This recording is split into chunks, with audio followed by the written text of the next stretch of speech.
effektive konsul, Jamen, Mr. Jensen. Jamen, goddag, Crawford. Hvad er det, du har der? Det er en lille julegave fra forrige år. Hvad kan? Ja, Er det fotografering? Ja.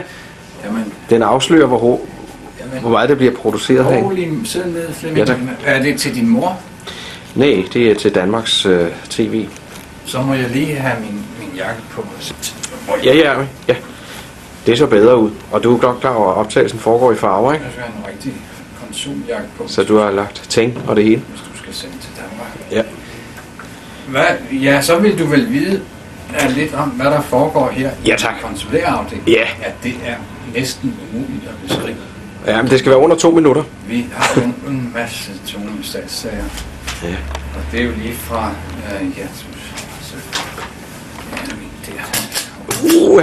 Og det er en afdød, der røg der. Nej, det er ikke en afdød, men vi har meget, meget travlt. Men det er jo alt på det konsulære område indenfor. Ja. Fra asylsager, via visumsager, arvesager og familieretssager, og fængslinger, retshjælp til danskere. Ja, det er ganske utroligt, så mange sager, der kommer igennem mit kontor.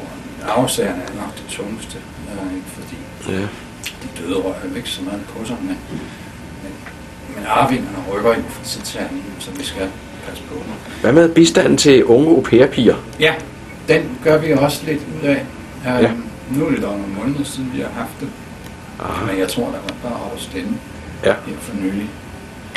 Men arbejdspresset er ganske stort, og derfor er vi utrolig glade for i min afdeling af indførelsen af nye kontorteknologi. Ja. Som du kan se, det går utrolig hurtigt. Og ikke fordi jeg har stadigvæk de gamle redskaber i reserve, men hvis du betragter forskellen, så vil du se, der er jo ikke mere end 2 megabyte i sådan. Nej, det kan jeg godt se. Sammenlignet med. Og det her er en 40 megabyte. Det går meget, meget hurtigt. Så det har været en stor fordel her i den konsulære afdeling, at vi har taget hul på den nye teknologi. Jamen, det kan jeg godt se. Ja, jeg takker mange gange for de pæne udtalelser. Vil du hilse af skatteborgerne i Danmark, uden hvem vi, og det vil sige dig og min, og vores stand jo vil være utroligt dårligt stillet. Ja. Og rigtig glædelig jul. I lige måde. Og her har vi så Peter Bernholdt. Han er travlt som sædvanlig. Long distance call to Danmark. Han er ikke klar over, at de taler dansk i Danmark, men...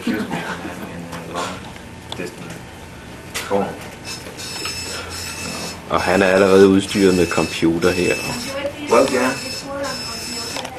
Nå, det er et private talk, sorry for that. Til Jytte er udstyret med hovedtelefoner, så kan man jo bedre kommunikere med den store verden. Ja. Og så sidder hun og tager... Det er mig, der filmer i øjeblikket. Har der film deri? Nej. Ja, okay. Så kan I godt slappe af, ikke? Og så sidder hun og taler til Oscar. Det er vores ven computeren her. Det er mere for at høre din blide røst tage billeder her. Ja. Og er der også lyd på? Ja, det er. Nu skal vi se om Lone. Hun er ved at være forberedt til julefrokost, skal vi se. Ja. Banen er kridtet op. Vi er klar. I er klar. Og herinde har vi så vores flittige Lise. Hun er travlt med at skrive på Oscar. Ja. Nej, det er ikke Oscar, det er Olfert.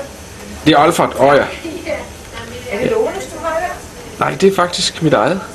Jeg synes, det var en god idé, så vi kan både høre hvad du siger, og se, hvordan du ser ud. Nu har jeg lige været inde og tale med Jørgen, og han havde jo altså svært ved at fatte sig i korthed. Han sagde, at han skulle have mere bånd til rådighed. Det kan jeg lige tænke. Det er jo et fint kontor her. Og du nyder udsigten? Jeg nyder udsigten, så vi kan se ud af. Ja. Tilknytning til Danmark for kan som regel. Og her har vi så Inge Dise, der er ved at vejlede kanadierne, hvordan de flytter til Danmark. Hun skal gå op til direktoratet for udlænding og så få en opholds- og en arbejdstilladelse.